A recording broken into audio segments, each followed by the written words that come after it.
আসসালামু আলাইকুম রহমতুল্লাহি ওয়া সম্মানিত দর্শক শ্রোতা ভাই এবং বোনেরা, আমি এখন আপনাদের কাছে সূরা আল বাকারার 204 নম্বর থেকে 209 নম্বর পর্যন্ত আয়াতের বাংলা তর্জমা পড়ে শোনাবো ইনশাআল্লাহ। আসুন শুনি আল্লাহ পাক কি বলছেন। বিসমিল্লাহির রহমানির রহিম। মানুষদের মাঝে এমন লোকও আছে যার কথাবার্তা তোমাকে পার্থিব জীবনে খুবই উৎফুল্ল করবে।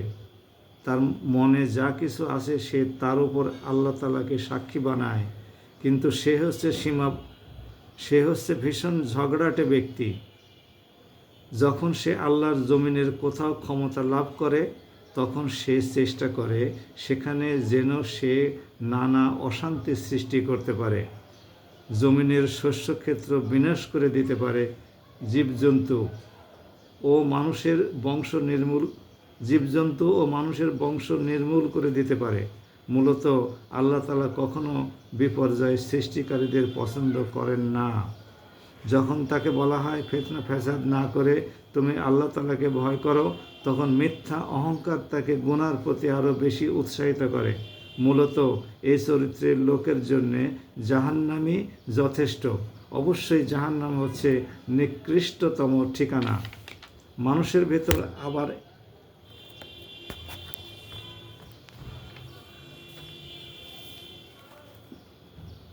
আমার টেলিফোনটা ভিডিও করতে করতে পড়ে গিয়েছিল, সরি, আমাকে ক্ষমা করবেন। মানুষের ভেতর আবার এমন কিছু লোকও রয়েছে যারা আল্লাহ তাআলার সন্তুষ্টি লাভের জন্য নিজের জীবন পর্যন্ত বিক্রি করে দেয়। এ ধরনের বান্দাদের প্রতি আল্লাহ তাআলা বড়ই অনুগ্রহশীল। হে ঈমানদার লোকেরা, তোমরা পুরোপুরি ইসলামে দাখিল হয়ে যাও এবং কোনো অবস্থায় শয়তানের পদাঙ্ক অনুসরণ করো না। অবশ্যই সে তোমাদের প্রকাশ্য দুশমন। তোমাদের কাছে আল্লাহ তাআলার এসব সুস্পষ্ট নিদর্শন এসে হাজির হওয়ার পরও যদি তোমরা পদস্খলন ঘটাও তাহলে নিশ্চিত জেনে রেখো আল্লাহ তাআলা মহাবিজ্ঞ ও পরাক্রমশালী। সম্মানিত ভাই এবং বোনেরা, আপনারা এই আয়াতগুলো শুনে বুঝতে পারলেন যে মহান আল্লাহ রাব্বুল আলামিন মানুষদের মধ্যে এমন কিছু লোক সম্পর্কে বললেন যারা পার্থিব জীবনকেই বড় করে দেখে।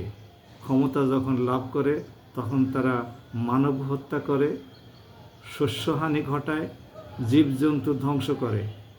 আর বলেছেন যে এদের জন্যে জাহান্নামই যথেষ্ট। এটা আল্লাহর ঘোষণা।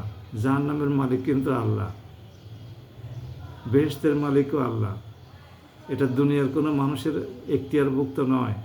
আল্লাহ পাক কাকে জাহান্নামে দেবেন, কাকে জান্নাতে দেবেন সে ঘোষণা উনি পরিষ্কার করে বলে দিয়েছেন। এখানে আবার পুনরুল্লেখ করলেন। এরপরে অন্যান্য সূরাতেও বিভিন্ন জায়গায় আল্লাহ রাব্বুল আলামিন জান্নাতি এবং জাহান্নামীদের সম্পর্কে বিবরণ দিয়েছেন। কাদেরকে তিনি জাহান্নাম পূর্ণ করবেন সেটা উল্লেখ করেছেন। সুতরাং আসুন আমরা আল্লাহ পাকের কালামের এই বিধানগুলো অনুসরণ করে নিজেদের জীবন আচার নির্ধারণ করি। দয়াময় আল্লাহ আমাদেরকে তৌফিক এনায়েত করুন। ওমা তৌফিক ইল্লা বিল্লাহ। আসসালামু আলাইকুম ওয়া রাহমাতুল্লাহি ওয়া বারাকাতুহু।